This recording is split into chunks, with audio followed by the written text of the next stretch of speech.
So the other day, I was fiddling around in my cup drawer, trying to create some order when I took this picture. I remember thinking to myself, it is just so aesthetically pleasing how all these mugs match. They're in a good shape and I know exactly which ones I have. Like this one from my graduation, or this one that my friend made me. This is the one I inherited from someone who went to Starbucks. They all give me something nice to think about every time I sit down to have a drink.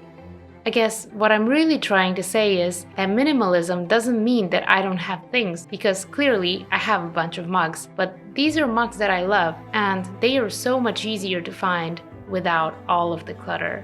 So, what do I really need? That is what you should be asking yourself. The question is important because maybe you need things that I don't need, and maybe I need things that you don't need.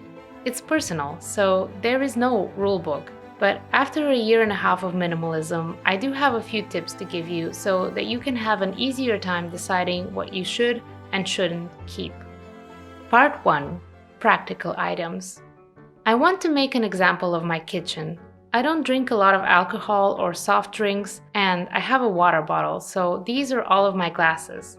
On second thought, I think I'll get rid of these. I use them maybe twice a year at best, which really doesn't justify them taking a bunch of space and needing to be cleaned every then and again. Also, this is for steaming vegetables, and I haven't used that in a while either, so it has to go.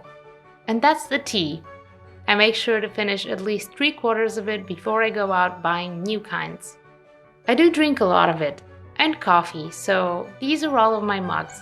I still think there are a lot of them, but I don't want to end up having to wash mugs every time they are used so that I can fill them with something else. I have a 4-burner stove, so I have 4 pots. It's been a year and I have never really had to use them all simultaneously. I also rarely put the lids on, so I decided to have only 2 lids. And some people might feel bad getting rid of things like this. If you're one of them, here is what you can ask yourself. How much did I use this item within the past year? Of course, if you use the item, you should keep it. But if it wasn't much, you should probably let it go. And I have to say, it is a bit of a skill letting go of things. It can feel a little bit bad in the beginning, mostly due to the fear of missing out.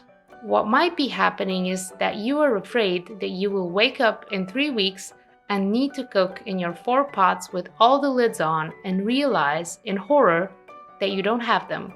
Then you would have to go out and buy some again, and that would be a terrible waste. Of course, this is a real possibility. I mean, anything can happen, so if that's something that you're worried about, here is what you can do to calm yourself down. Overcoming the fear of missing out on items. The first step is to keep the item in a sort of purgatory for a few weeks. Don't throw it away, just put it away somewhere, and if you feel like you need it during these few weeks' time, you should keep it. But if you forget about it and you don't need it at all, you can safely let go of it. The second step is to consider the price of the item. If this is something that you can easily replace for a small amount of money, you shouldn't worry about it too much. That doesn't mean you should be wasteful, but you can at least be a little bit less afraid. And the third step is, if you think that you have a really good item or a really pricey item that you don't want to go to waste, you should donate it or give it to your friends or sell it. That way you won't feel bad about wasting its potential. That being said, over time it gets easier to detach yourself from owning items for the sole purpose of not wanting to miss them, so hang in there. Generally, as a rule of thumb, I usually try to have exactly what I need or sometimes spare items for friends or when the items need to be cleaned or repaired. For example, 2 sets of bed sheets.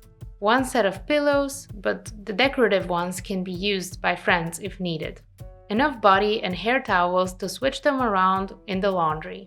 2 blankets. 1 big knife, 1 small knife. Mugs galore. And some coasters. I actually do use all of this cutlery. And too many plates. And I have to add a special section for electronics. If you want to let go of electronic items, definitely consider selling them. Most of the things you have are probably very versatile and still cost a fair bit of money. For the things you will keep, replace them with high-quality items that will make you happy and last a long time. Maybe even invest the money that you made from what you sold. For a more clean look in your home, try buying wireless and Bluetooth items, as a cable clutter quickly becomes very aesthetically unpleasing. Some electronic items that I got rid of were tons of tiny USB cables that came with every USB-capable item that I ever bought, old keyboards and mice that I used for gaming, old controllers that I used for gaming, iPods and other things that are now replaced by owning a smartphone, old USBs and data cards with very small amounts of disk space. These days, a lot of these items can be replaced with one singular item or have been deemed obsolete. Now let's talk about items where it is not as easy to decide how much you need the item or not. Part 2. Items for your soul.